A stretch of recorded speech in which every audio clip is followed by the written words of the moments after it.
लेकिन दुख की बात यह है कि हम एक दूसरे का साथ नहीं देते। मकरूज ज़हनी अजियत का शिकार है। 3 दिन है ना ईद के, तो एक जोड़े से भी गुजारे जा सकते हैं, एक से भी। अक्सर लोग तो वैसे ही ईद की नमाज़ पढ़ के सो जाते हैं, और जो बेदार भी हैं वो भी कपड़े बदल करके जानवर के ज़िबा में मशगूल हैं। हमने इस ईद पे कोशिश करनी है कि हमारी गली में, हमारे मोहल्ले में, हमारे दाएं बाएं थोड़ा सफ़र करें, बच्चों को देखें, सरकारी स्कूल से निकलते बच्चों को देखें, मसाजिद मदारस से निकलते बच्चों को देखें। हम ना एक एक दो दो का साथ दें। मैंने जुमे में अमीर लोगों से कहा था कि कुर्बानियाँ करनी तो है ही, तो तुम तो सारा साल गोश्त खाते हो। क्या आपको बताऊं कि हम उस वतन में रहते हैं जहाँ फ्रिज और फ्रीज़र बड़ी इससे पहले ज़्यादा बिकते हैं। फ्रिज नहीं ले आओ, बड़ी ले आओ, चूँकि गोश्त सेव करना है, सारा साल भी तो मिलता है ना अमीरों। मैंने तो कहा था उस गांव में ले जाओ जहाँ कुर्बानी कोई नहीं कर रहा, ज़िबा ही वहाँ जाके कर लो। थोड़ी सी गुंजाइश बनाएं अपने दिलों में। ये ज़रूरी नहीं कि सामने वाला आपका शुक्रिया भी अदा करे, अपने घरों में थोड़ा हौसला कनात लाएं। हज़रत आयशा सिद्दीक़ा रज़ी अल्लाह तआला अन्हा फरमाती हैं, ऐसा नहीं था कि हमारे घर के अंदर माल नहीं आता था, अल्लाह के फजल से बड़ा कुछ आता था, लेकिन फरमाती हम इसार कर दिया करते थे। हुजूर का मिजाज इसार कर देने का है। याद रखना, शम्मा से अगर कई शम्मे जल जाएं तो इसकी रोशनी में कभी कमी नहीं आती। हज़ारों दिए भी जल जाएं तो ये दिए मांद नहीं पड़ते। महंगाई बड़ी ज़ोर की हो गई, गरीब आदमी की आजमाइश बढ़ गई।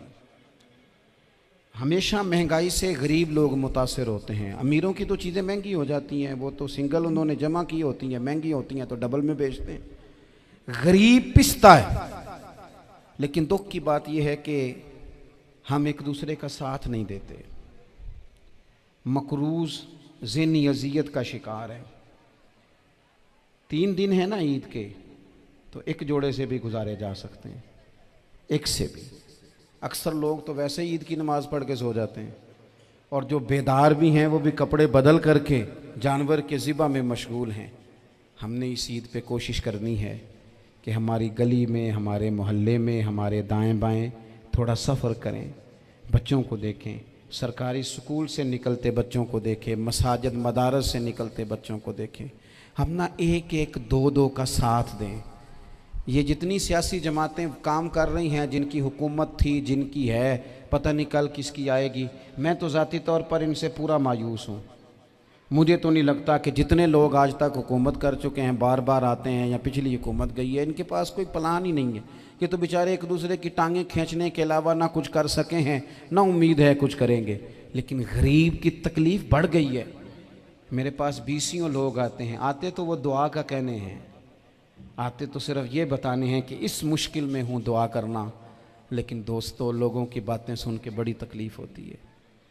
हम क्या किसी की मदद कर सकते हैं? हमारे लिए तो मदारस चलाने मुश्किल हैं, लेकिन लोग अजियत का शिकार हैं। ज़हनी कर्ब के नीचे लोग आ गए, इतनी बड़ी अजियतें खड़ी कर दी गई हैं। थोड़ा थोड़ा देखो, 2 का खाना 3 भी तो खा ही सकते हैं ना, 3 का खाना 4 भी तो खा ही सकते हैं ना।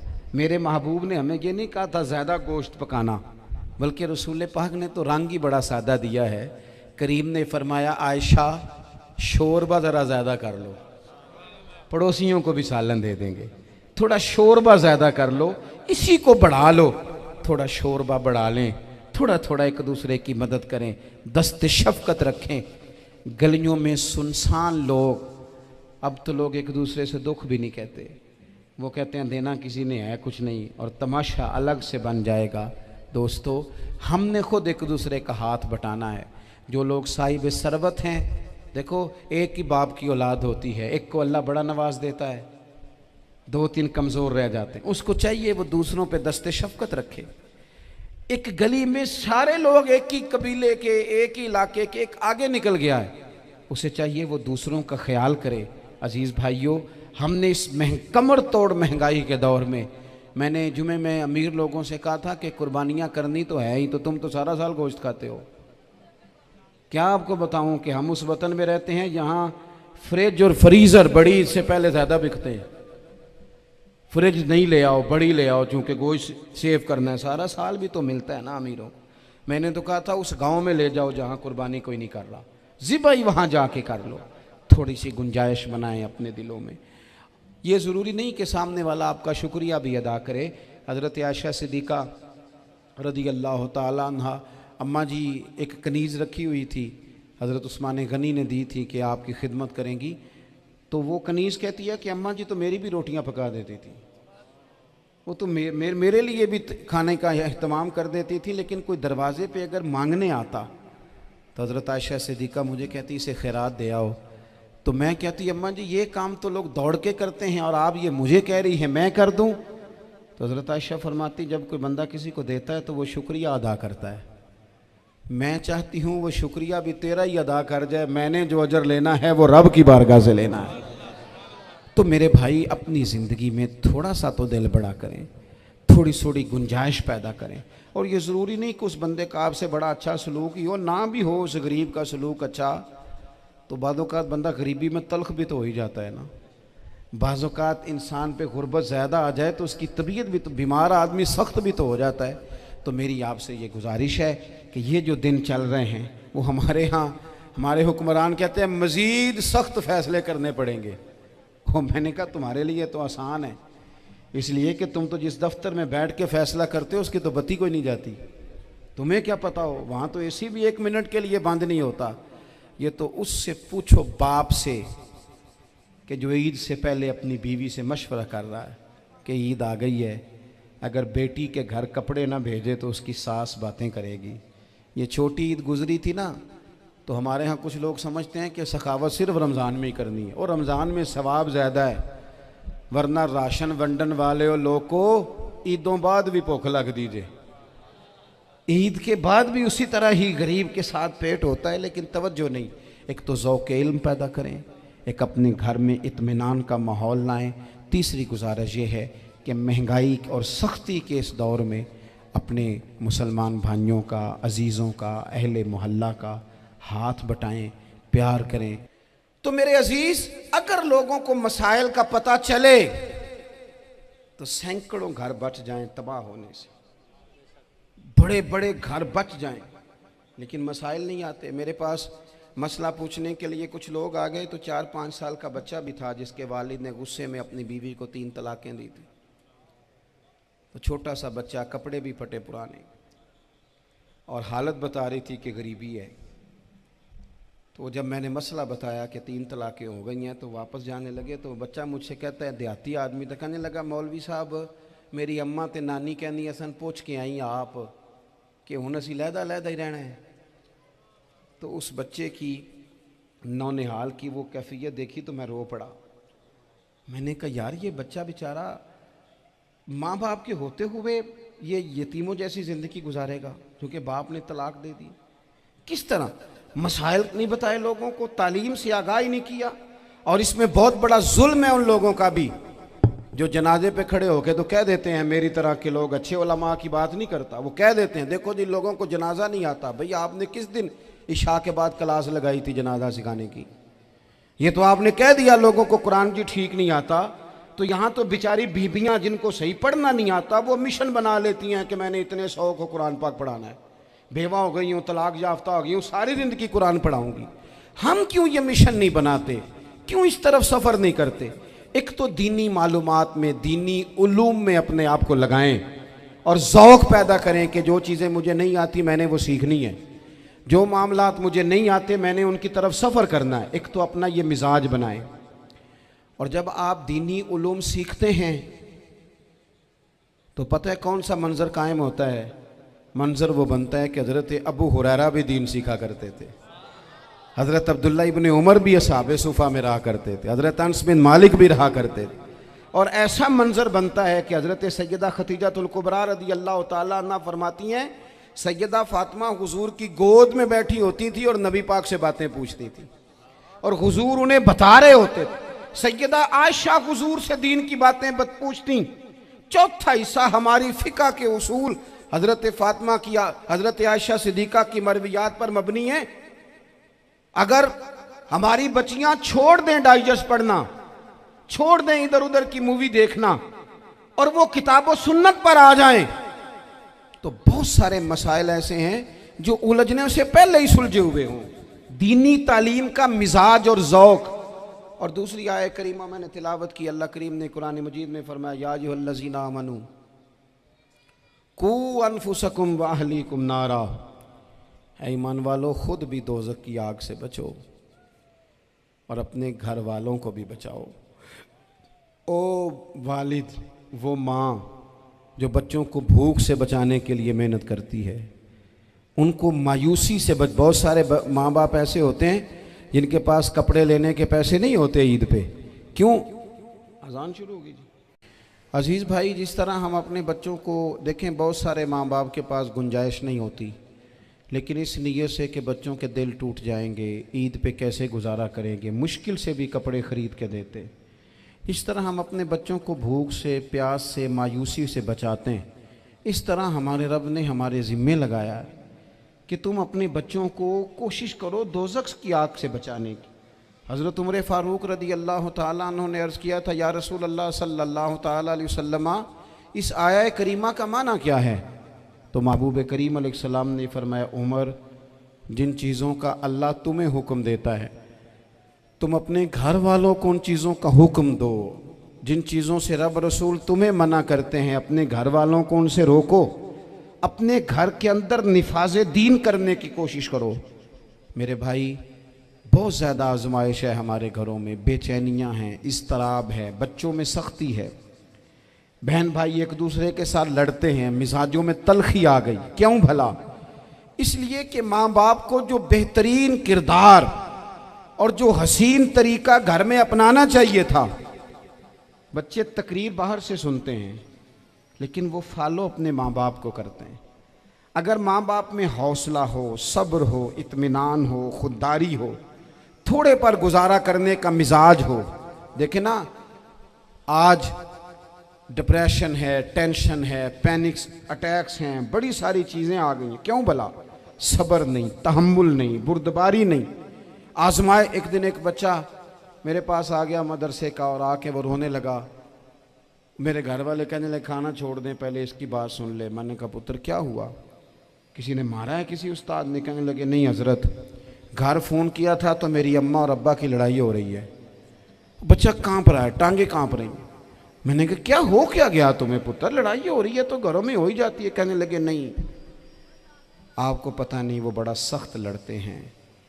मेरे वालिद जब मेरी वालदा को मारने के लिए आगे बढ़ते हैं तो हम सारे चारपाइयों के नीचे छुप जाते हैं, हमें खौफ आता है, वो मंजर खतरनाक होता है। ये कौन तकलीफ दे रहा है अपने बच्चों को?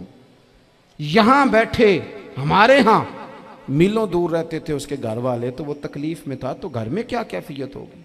अगर हौसला हो, सब्र हो, कनात हो, अल्लाह के दिए हुए थोड़े रिस्क पर हमें राजी रहना आता हो, हमारे घरों में सुकून आए, इत्मीनान आए, हम जो ज़िंदगी बड़ी खुशी खुशी गुजार सकते हैं। हमारे मिजाजों का लालच, हमारी तबीयतों की बेराह रवी, हमारी झूठी अना का बुत, उन सारी चीज़ों को ख़त्म कर देता है। अपनी ज़िंदगी के अंदर अगर हम वो किरदार अपने बच्चों को दें, जिस किरदार में मोबाइल भी हो, जिसमें गाड़ी भी हो, जिसमें पैसे भी ला के अब्बा दराज में रखता हो, लेकिन वालिद का घर में मुसल्ला भी मौजूद हो, उसकी कोई तस्वीर भी हो, वो ये भी कहता हो कि खुदा ने अपने फजल से आज 5,000 दिया है तो इसमें 1,000 गरीबों का भी है, इसमें थोड़ा सा मैंने अल्लाह की रिज़ा के लिए भी रखा है। अगर कोई मुश्किल आ जाए तो वो बाप और माँ को सब्र करता हुआ देखते हो। अगर एक बाप कर बात करे तो दूसरा बर्दाश्त करता हो। खुदारा अपनी औलादों को इस अजियत का शिकार न करो। अपने घरों के अंदर वो खुददारी, वो प्यार, वो वक़ार, वो मोहब्बत, वो अंदाज। आप थके हुए हैं, कोई शक नहीं, आप बहुत सारे मसाइल का बाहर शिकार होंगे, कोई शक नहीं, लेकिन आप बाहर से थक के आए हैं। और अगर आप बाहर अपनी फैक्ट्री के मालिक हैं और दफ्तर के बड़े हैं तो घर में भी तो आप बड़े हैं ना। आपकी माँ भी तो इंतज़ार कर रही है, उसने भी तो दुखड़ा सुनाना है ना आपको। आप ये देखिए कि आपके बच्चे भी तो इंतज़ार कर रहे हैं, वो चाहते हैं कि अब्बा आके बैठे तो हम उनके सीने पे चढ़ के थोड़ा खेलें। आपकी अहलिया मुंतज़िर हैं कुछ बातें बीवी किसी और से नहीं कह सकती, सिर्फ अपने शौहर से कहती है। लेकिन वो तो आते ही जलाल में आ गए साहब। वो कहने लगे तू बड़ी नालायक है, मैं थका मांदा आया हूं और तूने मुझे कहानी सुना दी है। वो उस खातून से शिद्दत के साथ पेश आने लगे। मेरे रसूल पाक की हयात नूर को देखो, हज़रत उम्मे ऐमन हुजूर की रज़ाई वालदा हैं, उनकी भी खिदमत हो रही है। हज़रत हलीमा सादी आ रही हैं तो खिदमत हो रही है। हज़रत अब्बास हुजूर के चचा हैं तो करीम फरमाते हैं मेरे चचा हैं बाप की जगह पे। हुजूर दोस्त अहबाब सहाबा गुलामों सब के साथ प्यार कर रहे हैं। 9 अज़वाज मुतहरात हैं घर के अंदर। और कैफियत ये है कि हुजूर सिर्फ उनकी ज़रूरतों का ही ख्याल नहीं करते, ख्वाहिशात का ही ख्याल नहीं करते, बल्कि मेरे करीम का तरीका ये है कि कोई बंदा आज बोल क्या रहा है, वो कहाँ खड़ा है, आज उसके जुमले किस तरह के हैं, उसका लहजा किस तरह का हो गया है और उसे ठीक कैसे करना है। महबूब इसका ख्याल फरमाते, तवज्जो करते। मैं कहता हूँ कि हम सबको शौक़ आया है आराम करने का। मैं सुबह 11 बजे से पहले अपने घर से निकल आया था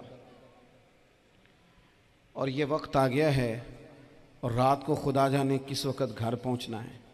कई दफ़ा कैफियत ये होती है कि गाड़ी से उतरते हैं तो फिर दिल करता है कि कोई उठा के चलाए ना कभी। इसके बावजूद बहुत सारे लोग नाराज़ रहते हैं कि हमसे मिल के नहीं गए, फ़ोटो नहीं खिंचवा के गए, फलानी जगह चाय नहीं पी के गए। ये तसलसल है। लेकिन मैं जितना मर्ज़ी थका मांदा घर जाऊँगा ना, कभी ऐसा नहीं हुआ कि मैं घर जाऊँ तो बड़ी टेंशन में जाऊँ। मेरी घर वाली एक दिन मुझसे कहने लगी आपने कभी नहीं कहा कि मैं थका हुआ आया, बंदा थक भी तो जाता ही है ना, कभी कहाँ करे ना। मैंने उसे कहा पता क्यों नहीं कहता, इसलिए नहीं कहता कि मैं नहीं चाहता कि मेरे बच्चे ये कहें कि हमने दीन नहीं पढ़ना, हमारा बाप तो बड़ी मुश्किल में है। हम अपने काम के बारे में अपने घर में शिकवे करते हैं। आप किसी बच्चे से पूछ लें कौन सा काम करना है, कहता जो अब्बा जी कर दे रहे वो नहीं करना। क्यों? कि अब्बा जी हर रोज़ तो कहते हैं मैं बड़ा उलझ गया हूँ, ये काम बड़ा मुश्किल है।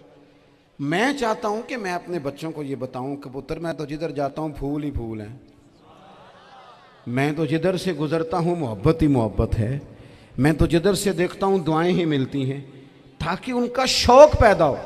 मेरे अजीज़ आप थोड़ा सा दिल बड़ा करें। अगर आप एक की वजह से पूरा घर सुकून में आ जाता है तो आप दिल बड़ा क्यों नहीं करते? जगह ढूंढते हैं बस मुझे कोई तंग ना करे, कोई मेरी बाप माँ बदौलत को कोई परेशान ना करे। बुखारी शरीफ सुनिए, हज़रत आयशा सिद्दीक़ा रज़ी अल्लाह ताला अन्हा बैठी हैं। हुजूर फरमाने लगे आयशा आज एक बात ना बताऊं तुम्हें? या रसूलल्लाह बताइए। हुजूर फरमाने लगे जब तुम मुझसे नाराज़ होती हो तब भी मुझे पता चल जाता है, और जब राज़ी होती हो फिर भी पता चल जाता है। तो हज़रत सैयद आयशा सिद्दीक़ा बात सुन के बड़ी खुश हुई। या रसूलल्लाह वो कैसे? हुजूर फरमाने लगे कभी कभी तुम कसम उठाती हो। या रसूलल्लाह हाँ। फरमाया जब होती हो ना राज़ी खुश तो फिर कहती हो मुझे रब्बे मोहम्मद की कसम सल्लल्लाहु अलैहि वसल्लम। फिर तुम मेरे नाम के साथ रब करीम का नाम मिला के कसम उठाती हो, रब्बे मोहम्मद की कसम। या रसूलल्लाह बिल्कुल ऐसे ही है। और फरमाया जब तुम्हारे दिल में कोई बात होती है ना तो फिर तुम कहती हो मुझे रब्बे इब्राहीम अलैहिस्सलाम की कसम, फिर तुम रब्बे मोहम्मद नहीं कहती। ये बुखारी मुस्लिम में मौजूद है। हज़रत आयशा सिद्दीक़ा ने तो बात सुनी तो खिल गई तबीयत, कहने लगी करीम सदके जाऊँ यहाँ तक ख्याल फरमाते हो, किसके जुमले कहाँ पहुँच गए यहाँ तक ख्याल है। फरमाया मुझे पता चल जाता है कि तुम्हारी कैफियत क्या है, कहाँ खड़ी हो। और भाई हम तो अपनी माँ का भी ख्याल नहीं रखते। हमारा बाप कहाँ बेचारा खड़ा है, वो तो इंतज़ार में था कि कोई 10 मिनट मेरे पास बैठेगा, तवज्जो ही नहीं, जज्बात का ख्याल ही नहीं।